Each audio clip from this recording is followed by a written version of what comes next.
Morning Incarnation. My name is Leila Stevens. If you are new here, welcome. We are delighted that you have decided to celebrate with us this morning. I'm just going to share some slides with you. Can everyone see that okay? Yep, I'm seeing some nods. Perfect. For those of you who don't know me, I have been a part of the Incarnation community my whole life, and I can say with confidence that Incarnation is my home. On the left is a photo of my family and I in front of the church at my uncle's wedding. We adore being a part of the Inca community. Many people don't want to believe that children and youth are struggling during this time of COVID. How could they be? They don't understand. Truth be told, a lack of understanding and incomplete brain development, especially in logical thought, cause some of the dilemma. I feel for the 5-year-old excited to go to school for the first time, September 2020, only to end up back home again, feeling like they've been put in timeout. I feel for the pubescent young person who is lost without reassuring peer support. I feel for the high school student who had that senior trip canceled, lost out on their prom, and didn't get to cross that graduation stage after 12 years of hard work. Before I talk about my own experiences, let me jump in with a few numbers that I learned from a recent webinar on COVID's impact on youth mental health. The Children's Health Policy Center out of Simon Fraser University estimated that 5.2% of young people up to 17 years of age suffer from anxiety disorders, and 3.7% are challenged with attention deficit/hyperactivity disorder, or ADHD. All in all, 12.7% of Canadian children struggle with childhood mental disorders. It seems likely to most in the study of youth mental health that the pandemic and resulting lockdowns will compound these mental health challenges. One happy fact that I drew from the webinar was that Canadian researchers are already making proposals to tackle the problem. Turning over to the 17 age group, or turning to the over 17 age group, pre-pandemic youth mental health was in crisis. Almost 3 in 5 post-secondary students in Canada and the US reported that they suffer from one or more mental health conditions, and these include depression, anxiety, and eating disorders. Like their younger counterparts, it has been expected that the pandemic could magnify the conflict. However, although every young person has been impacted, most have not been devastated. Let me tell you how myself and many other young people have handled the challenges of the pandemic. Firstly, let's talk about remote learning.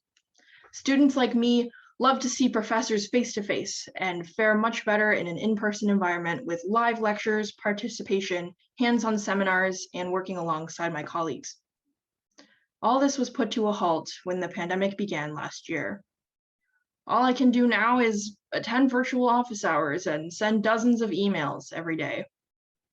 I'm desperate to interact with my professors. Many folks will say that online school is easier than in person. There's no commute, students are held to a lesser degree of accountability, and the quantity and quality of assignments are lenient. I disagree. I believe it's easier to earn high grades in online school, but it is much harder to enjoy an enriched quality of learning. Instructors don't learn the needs of students without the rhythm of personal interaction. This is a picture of me at my desk where I spend 8 hours of my day, almost every day. I did well last semester, but it took a toll on me mentally. I'm the type of student that is extremely committed to excelling in my classes, and I feel guilty every hour I'm not doing schoolwork. I was pandemic displaced at home, and much of the problem was separating course time from family time from personal time, as my geographical location barely changed, and I'm sure many of you can relate to that. I tended to perpetually lose my me time. Since peer social interaction and playing music are crucial to reviving my sanity, when my activities lost their place, I lost my grounding. I became angry. I wanted to distance myself from my childhood home, and yes, from my wonderful parents. In September, I began meeting with a university-subsidized counselor. My counselor and I would discuss what was stressing me out, what I was worried about for the future, and tactics I could use to improve my mental health, since neither leaving my home nor shipping my parents away was an option. These strategies helped me cope during this difficult time, and I am happy to report that they have made me a better, more patient version of myself. I am now more aware of my behavior, my attitude towards myself and others, and how I can self-improve. If you are struggling with your own mental health, need to discuss your troubles, or need to admit the importance of practicing self-care, I urge you to please seek help. My peers and I are working hard to remove the stigma surrounding mental health issues by speaking out about them on social media and encouraging each other to be very open about these issues. If you come forward seeking help, you are not weak. You are a strong and brave individual. I still meet with my counselor this term, but I have been able to reduce my frequency. My best friend, Aisha Faruqi, is a distress hotline support volunteer. She receives calls from people who are having suicidal thoughts or are undergoing crises. Aisha explained to me that she talks with folks who may or may not have friends or family in their lives who will support them. Her job is to listen carefully, validate them emotionally, and help them solve any problems they are experiencing. When asked, Aisha said that because of COVID-19, people are more isolated, and thus they are more prone to loneliness. They need someone to talk to because they are not getting the person-to-person contact they are used to. Often, their health is exacerbated psychologically or physically because services aren't as easily accessible as they used to be. My prayers are with these individuals, and I greatly admire those who help support their mental health. Next, I'd like to talk about employment during the pandemic. As a life update, I have been working at Siemens Canada since November. My work with Siemens is a blessing that could not have come at a better time, as I'm on co-op right now and not in school.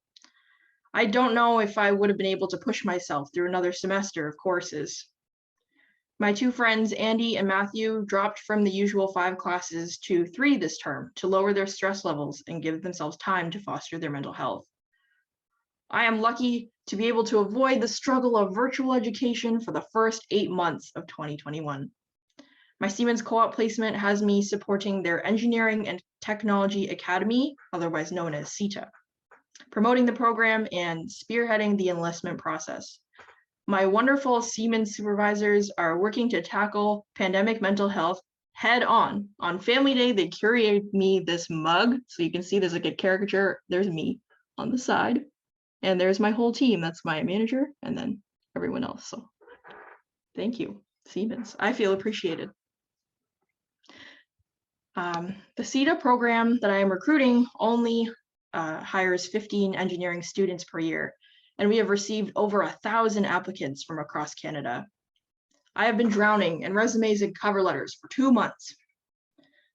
Due to the pandemic, finding a job, whether you are a co-op or traditional university student, has become incredibly difficult.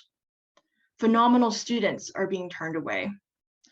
Superior applicants have interviews suspended as business partners reevaluate their ability to financially support a new young employee in a struggling economy.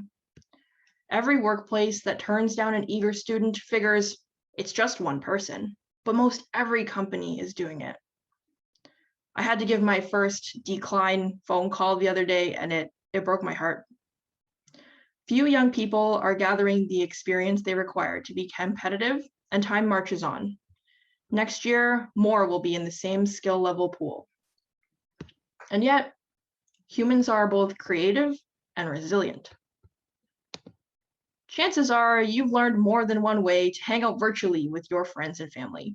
What with the constant FaceTiming, Zooming, WebExing, and Teamsing we've been up to. The quote of the year last year was, "You're on me."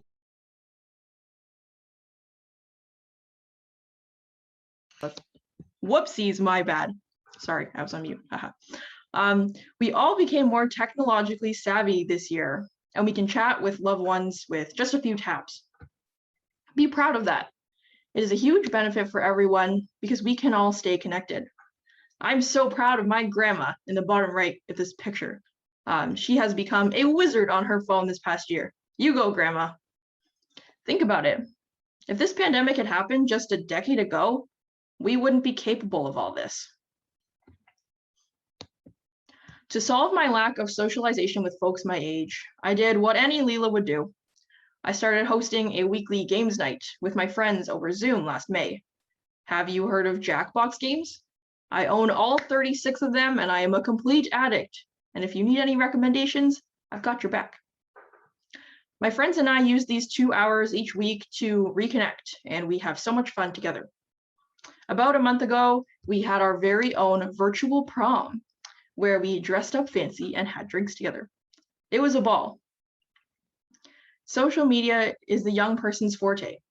We are computer natives.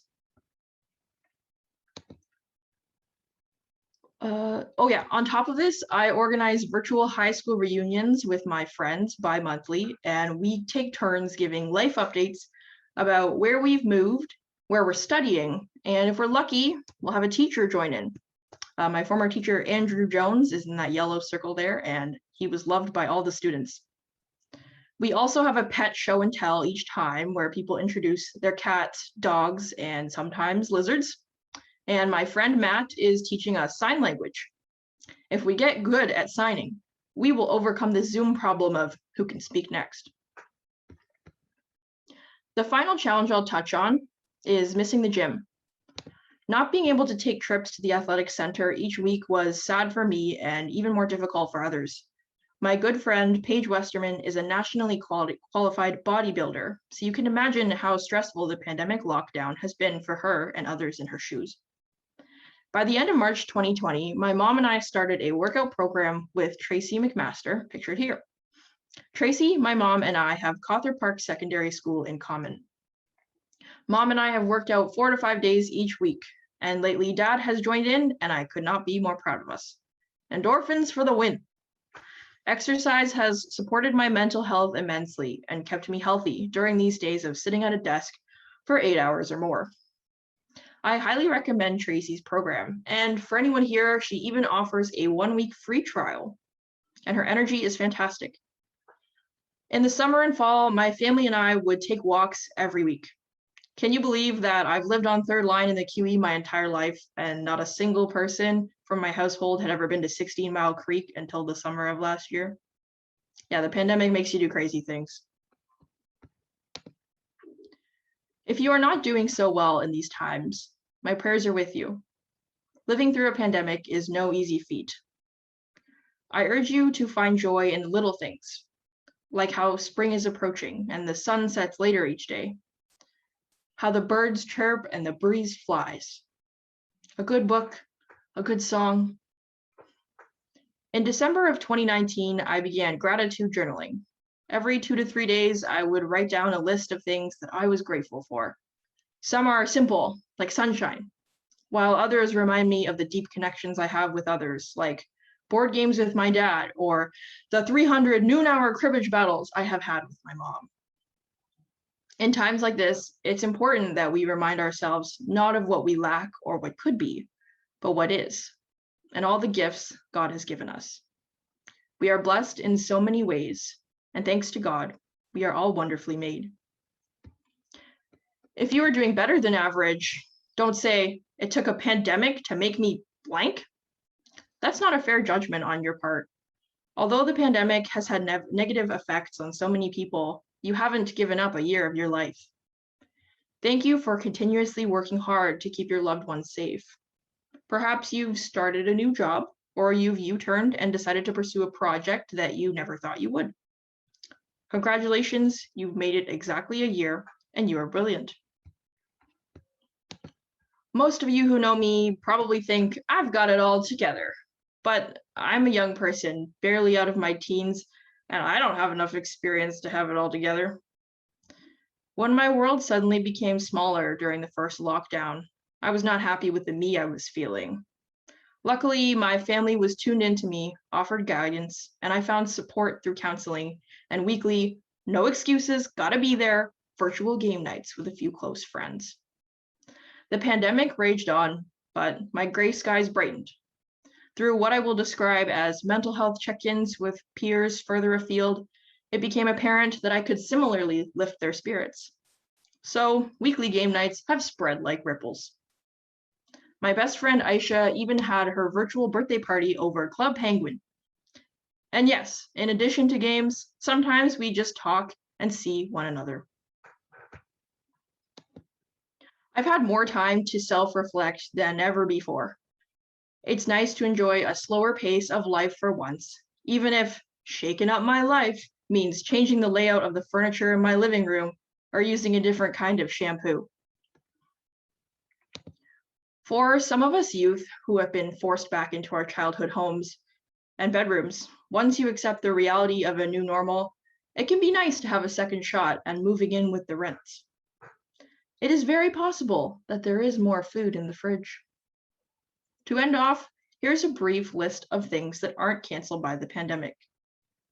Getting outdoors, music, family, reading, laughing, and hope. Amen. Now, let's roll the video. Good morning, Incarnation. As many of you know, my name is Leila Stevens, and I'm coming to you live from Mississauga, Ontario. Last Christmas, I was gifted an acoustic guitar by my mom and dad. And I know what you're thinking. Cherry red. It's a great color. I don't currently have access to that guitar, so I'm going to be using this one for now, and I hope you enjoy this little ditty.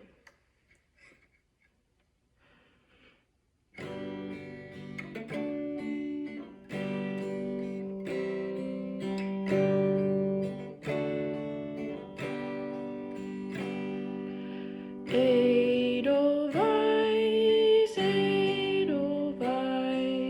every morning you greet me, small and white, clean and bright, you look happy to meet me, blossom of snow, may you bloom and grow, bloom and grow forever. Edelweiss, Edelweiss, bless my homeland forever. Happy Sunday.